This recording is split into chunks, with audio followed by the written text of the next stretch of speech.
Well, here we are, thoughts from the office, Redneck's Pride Outdoors. It's the end of January, and late trapping season. Late trapping season means that the easy 80%ers are done. They've done been caught. If there's trapping going on in that section, in that area, then the dumb ones, the easy ones, the 80%ers have been caught. And you're down to the 20%ers for the most part. And there's not as many critters. And what a lot of folks don't realize is there's not as many locations. That's probably the key right there, that when we're talking, when you have a bunch of critters, you have a bunch of locations, and as you reduce your numbers, you reduce your what I call X locations, especially for snaring. And New Jersey is the cable-only state, except for dog proofs and cage traps. We can use conibears underneath water. So, what brought me to do this video was January. It's breeding season for most critters. And when you have breeding season, you have a change in behavior. And I think the biggest question that's coming at me right now, folks are calling, texting, writing, whatever, emailing, saying, I was catching a lot of raccoons in dog-proof traps in the early season, but now I'm having a hard time. What kind of bait do you have to work? Now, as a businessman, a bait and lure manufacturer, I'm going to tell you no mows. I'm going to tell you got her done. I'm going to tell you Banana Supreme. I'm going to tell you Hulk Bait 2. I'm going to tell you Little Smoked Fish Bait. All right, they're killers. They're going to kill it. But here's the reality of it. We're at the end of January. And we've got cold nights, except for this week for us. We're in the higher 20s. All right. Which is a whole bunch better than what it was, for 2 weeks prior. Down by down under 10 to 0 type stuff. But we have daytime temperatures 40, 45 right now, 35-ish. And then nighttime is dropping down to 27, 26, 25, something like that. So we as trappers using the dog-proof traps, our brains go straight to food. As trappers, our brains always go straight to food. But I've shot videos, and what I've noticed is that food is important the first 3-4 hours of the night, and then after that it becomes less important to the animal. In other words, there's the first few hours of it moving around. Its main goal is to do what? Get something to eat, just like you are when you get up in the morning. But then after you get something to eat, you're not thinking of eating too much anymore until lunchtime, and then you just, you eat a little bit of whatever you're going to eat. Then you go back to doing what you did all day long, work or whatever it is you do, okay? Same thing with the animal. First hour or two, it's looking for food. The next 3 or 4 hours, 2 or 3 hours, whatever, it's wandering around, burning up calories, so it may want to get another little snack here, yonder, and about in there, and then it's wandering around again, and doing what they do. So getting back to what we're talking about with the DP traps. End of January, breeding season, and it's cold. What that tells you is this: things have changed. Your sow raccoons and your young raccoons are denned up. All right? And they're not moving around that much. They're moving here, yonder, and about, but they're not really moving that much. And their den is going to be usually close to a food supply or something like that for when they are hungry. But if it's extremely cold, they're just going to sleep. They're not going to eat. Now I find that if it's a clear, cold night down to under 10 degrees and there's no wind and no snow, deep snow, that the raccoons will move. But as soon as that wind picks up in your area, you got to look at your wind. Okay, but some places it might be 10 mile an hour continuous wind, and they're just going to hole up. 20 mile an hour, they're definitely going to hole up. All right, except for the boars.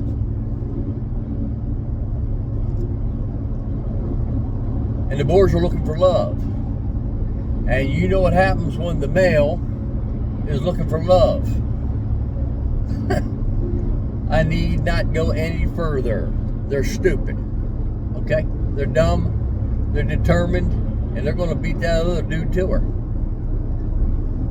So what happens is now is you take that dog proof. And this is where at the school I really was trying to make emphasis. Yeah, you're trying to make a point here. Okay? Your travel route is your key spot. Your location, your general location, is a key here. You have got to be where the raccoons are traveling, and they're not traveling looking for food. They've got their food sources. You find the hay crib. You find the bird feeder. You find the whatever it is that the raccoon's feeding on. The deer feeder, whatever. You find that, there's your general location. But with your boar, and your bigger, older females that's wandering around looking for whatever they're looking for, excuse me, your travel route is going to be the key, not your hunting spot. Now, this is just my mind. This is my thought, my thinking. I can be wrong. I can be dead wrong. And I'm sure to others I am dead wrong. But this time of year, January,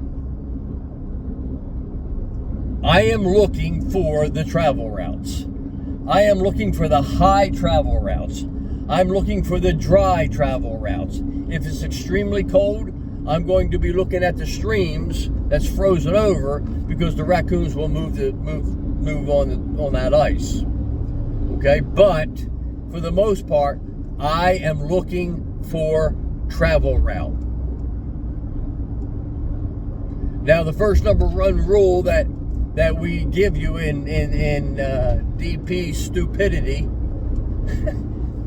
setting this stupid set, is get the trail that they're on, the travel route that they're on, and stick that doggone dog-proof trap right in the middle of that trail so their nose hits it. That is an absolute 100%. Okay, you need them to hit it. You need them to see it. You need them to smell it for them to work it. I literally have seen raccoons on videos 3 feet upwind of a dog proof and walk right past it without giving a care. When the next raccoon comes 3 feet down and they veer off to it. Any more than 3 feet can be difficult, but you understand what I'm saying. They got to smell it, they got to see it to know it's there. And the stupid set is people take their dog proof and they go right in the middle of the trail, which is right, which is correct, and they bait it up with whatever they're going to bait it up with. They fill it all the way up to the top, okay, and they shove it straight in, up and down. And I say, okay, that's the stupid set. And then they start to wonder why they're not catching raccoons in January, this time of year. They come back and they find the trap empty. They filled it all the way up to the top with M&Ms, gummy bears, whatever. People like to, buy store-bought food, whatever.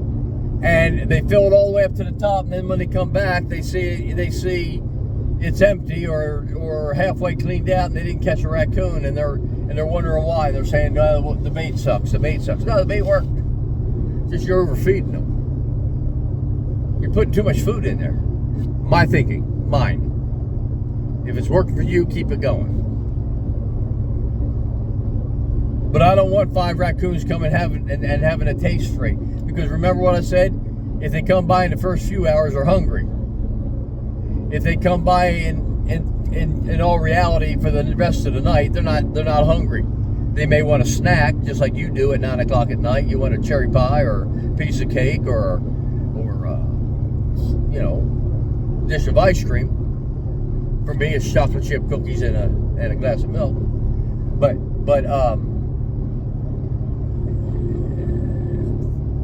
we're still thinking dinner time.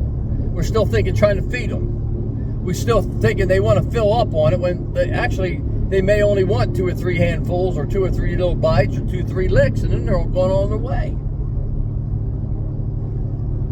The second thing, sticking that doggone dog proof straight up and down, it catches a lot of raccoons, yes. But if you ever put a video camera on them, you can see why a lot of traps get sprung. Because with it sticking straight up and down, that raccoon has no way of being manipulated, if you will, into one position. So in other words, you're on the outside, one paw's going in, the other paw hits that little trigger on the outside, that little doobie flipper, he hits it down, and when he hits it down, it fires off, wham, there's an empty trap, and then he startles it, runs off maybe, or looks down and says, oh, and he cleans out the rest of the bait. So with a trap sticking straight up and down, you have a harder time to dictate, control the position of the raccoon. Your spring. I do something with my spring, position-wise. I showed it at Mink Fest for the first time in public. Well, no, I showed it in the trapping school for the first time in public. And then a few years later, I showed it at Mink Fest to non-school members or people. So I do something with my trigger that increases your catch automatically. No ifs, ands, or buts about it. So you stick that trap in the air, he can go right around that trap. Where if you take that trap and you angle it, now you have that raccoon straight in front of that trap, reaching into the trap, reaching in like this. Not like this, not like this, not like this. This. Angle. Well, how do I angle it in the trail? I actually had the guy asked me this the other day. Well, how do I put it in the trail and angle it to where he's at? How do I know what directions he's coming from? You don't, most of the time. But if you got enough raccoon sign there to warrant 1 DP, then you've got enough raccoon sign there to warrant 2 DPs. So one is facing on an angle this way on the trail, and the other one's facing on the trail an angle that way. So whichever direction they're coming from, They run right into it, and they're looking straight in that hole on the angle, just like a dirt hole. Just like a dirt hole. If you're going to do that, if you're going to stick them above the ground. All right? And then what I do is that most people are going to take it, they're going to stick it in that condition, in that situation there, and the spring is going to be on the top side. And I used to do that because I was worried about the raccoon springing it off. I went on the other side of the trap from him. And what I realized was all I had to do was take that trap with the spring facing on the top of the angle, if you will. I just turn it to the left or to the right horizontal, which puts the trigger horizontal, and my catch rate went up dramatically.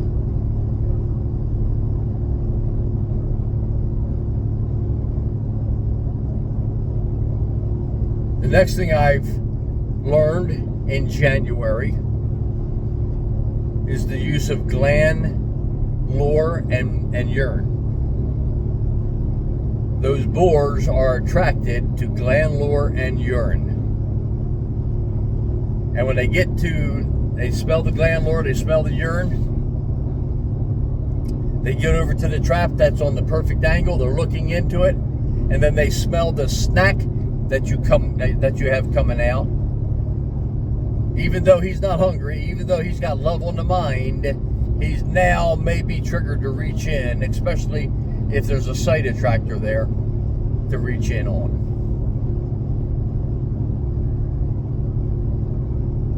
And by far for January, this is where the advanced systems excel. Dug in, pocket sets, mound set, post set, dog proof set,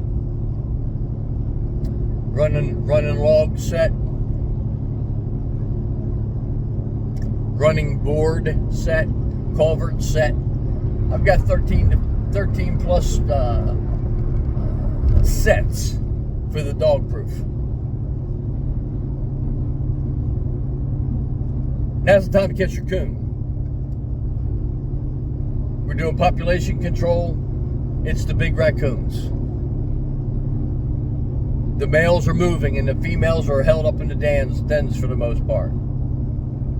You're catching your raccoons coming to your feeders. You're reducing your population. Now's the time to catch them raccoons. Gland them out. The anal gland, the bladder on the males in one container, sell them to me for $35 a quart. The female, the anal, the bladder, and the reproductive, separated, frozen, sell them to me, $35 a quart.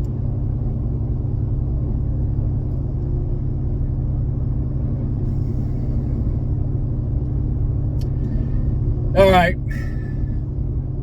I know I'm complicated. I'm overthinking it.